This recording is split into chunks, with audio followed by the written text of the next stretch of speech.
Five-force analysis, ice cream production in the U.S. Group 2, Elizabeth Buckus, Scott Detremont, Kelsey Lynch, and Sarah Ober.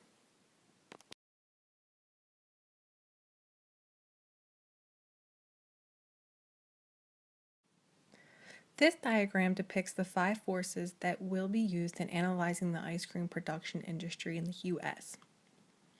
By doing this, we will have a more complete understanding of the profitability of the industry.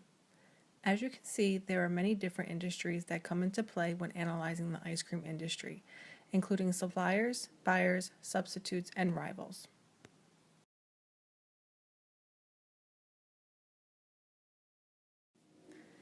There are many factors that indicate that the ice cream industry might not be a good industry to enter now. The growth rate for the ice cream industry is low and is projected to decline. The capital to wage ratio is high. Inputs like milk and sugar are always fluctuating. Currently, this is working in the favor of the ice cream industry because prices are low and manufacturers are able to maintain high selling prices. Regulations for what constitutes ice cream may also deter new entries, but companies looking to avoid this just need to label their products differently. Depending on where the company is located, it might also mean that they are required to purchase their milk from specific manufacturers, which might be difficult for some. A significant capital investment is required to start up in order to acquire the equipment necessary to produce a large volume of product. There are many competitors in this industry, making it harder to stand out from the rest. If a company can create a niche market product, they stand a chance of succeeding in this industry. Consumer demand has increased for healthy and, on the opposite end of the spectrum, indulgent frozen desserts. With the technology being available, as long as the distribution channels, companies with a great new idea may have a chance in this industry.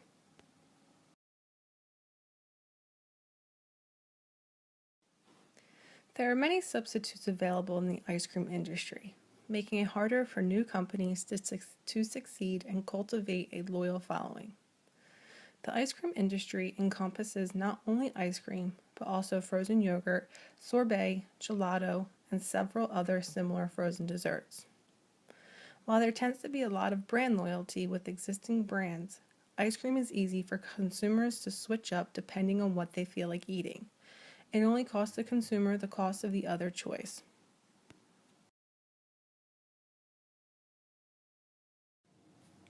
The traits used to analyze the bargaining power of suppliers are shown here. Milk and sugar are two primary ingredients in the production of ice cream, and according to the IBIS World Report, the prices of both of these products are expected to decrease. As a result, ice cream producers are able to purchase larger volumes of the ingredients at a reasonable price and ultimately increase their profit margin. Similarly, these prices of milk and sugar are anticipated to stabilize over the next few years. While these factors may be a positive for the industry, it does not provide much bargaining power for suppliers. However, the report also indicates that prices of other major ingredients, such as vanilla and gum, are rising due to supply shortages. This works in favor of the suppliers because they are able to drive prices up for these ingredients based on the industry's demand.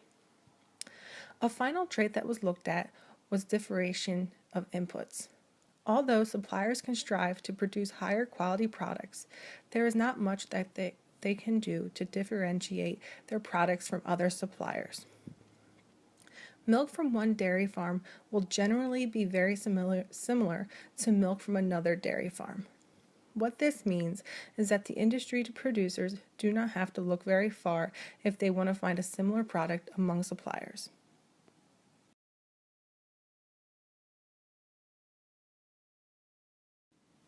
The traits we use to analyze bargaining power of buyers are listed in this table.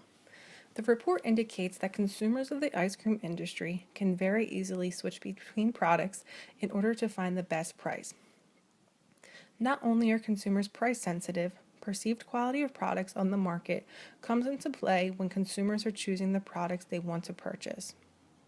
This means there is both high buyer switching power and price sensitivity, and the industry must adapt with competitive prices and high quality products to cater to the buyers.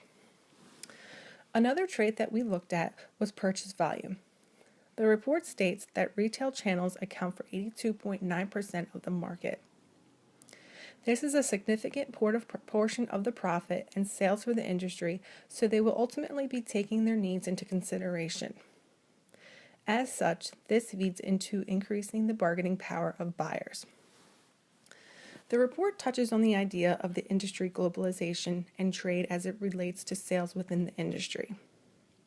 However, with imports at less than 0.7% of demand and exports at only 2.5% of revenue, we evaluated this trait as low. Finally, the report discusses the recent shift of consumers' taste. More specifically, consumers are becoming more health conscious when it comes to making snacking choices. This buyer demand is having a large impact on what products the industry is releasing and how they are marketing their products. Lastly, we analyzed the rivalry with the traits noted in this table. Similar to the threat of new entrants, growth rate was evaluated when we were looking at this force. As we know, the growth of the industry is low and is anticipated to decline. Additionally, we know that consumers can switch to more affordable products and brands easily. As a result, these threats were rated as low. On the other hand, the two traits, number of incumbents and industry concentration, were rated high in our evaluation. There is a high level of market share concentration. And while there are many different companies in the ice cream industry today, the report notes that 64% of the market share is controlled by just 4 top rivals. This creates a high level of competition in the industry as the companies try and get one step ahead of the other.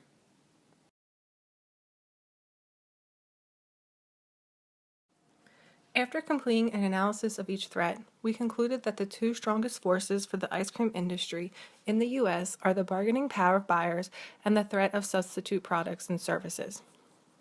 The bargaining power of the buyers is very strong, which in return affects the profit. With the rapidly changing industry that is more focused on the health benefits and the nutritional content of the ice cream novelties they are consuming, Nestle is rapidly shifting their attention to the preferences of those customers as well. As the case states, over the 5 years to 2016, the industry's performance has taken a large hit due to the growing health concerns of the consumers, resulting in lost profits. More consumers are limiting their consumption of snack foods, including ice cream. Nestle has performed well in adjusting their products to offer a more healthy option. The industry revenue is anticipated to rise annually by 1.2% to $8.3 billion over the 5 years to 2016. Although, when it comes to producing more luxurious products such as fat-free ice cream, gelato, and single-serve products, the production costs increase, which in turn affects the profit. In addition, the threat of substitute products also has a large impact on the profit of the ice cream industry within the U.S. In relation to the demand from buyers, more suppliers are feeling the pressure to supply distributors with more health-conscious snacks. Ultimately, this is due to a surplus of consumers turning to alternative frozen desserts such as frozen yogurt, gelato, or all-natural health-focused treats. In order for many other competitors to stay in the race, they too are branching off into the variety of other products. This makes purchasing healthier products from other suppliers very accessible to the consumer. As stated previously, the decision to switch companies is simply the cost and availability. And as a result, if consumers are not loyal to one brand and find themselves switching brands, the company's profit is ultimately damaged.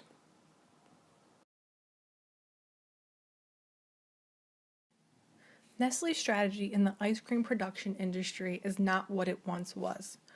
Over the past 5 years, Nestle's share of the industry has dropped due to declined sales of their mainstream ice cream brands, such as Dreyer's and Edy's. As the chart shows, on average, revenues have declined about 1% per year. The reason for the decreasing revenue and market share is due to the ice cream production industry's threat of substitute products and the high-level bargaining power of buyers.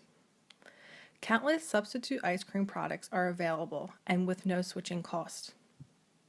Aside from actual differences in product cost, consumers seem to be drawn to products that match their desire at that point in time. This consumer mindset feeds into the reasoning of why their bargaining power has such a large effect on the industry. In today's market, it appears that there are two types of ice cream consumers. The first type of ice cream consumer are those that are more health conscious and are purchasing healthier alternatives to traditional ice cream products. The other type of ice cream consumers are those that are looking for a higher end, seemingly small batch produced specialty ice cream product. In response to the customers' changing desires, Nestle has pivoted their strategy to focus on their higher margin premium line of products. In 2013, the Häagen-Dazs brand launched their line of gelato ice cream products. In result, Nestle's premium sales have since increased significantly. Additionally, Nestle announced that by the end of 2016, they would remove all artificial colors and flavors in their ice cream products. This announcement, coupled with their healthier ice cream alternative Skinny Cow products, has grabbed the attention of those health-conscious ice cream consumers. Häagen-Dazs and Skinny Cow products are priced at a premium price point.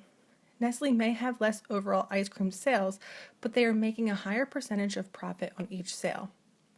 This new premium strategy is the reason why Nestle's profit margins are way above the industry average.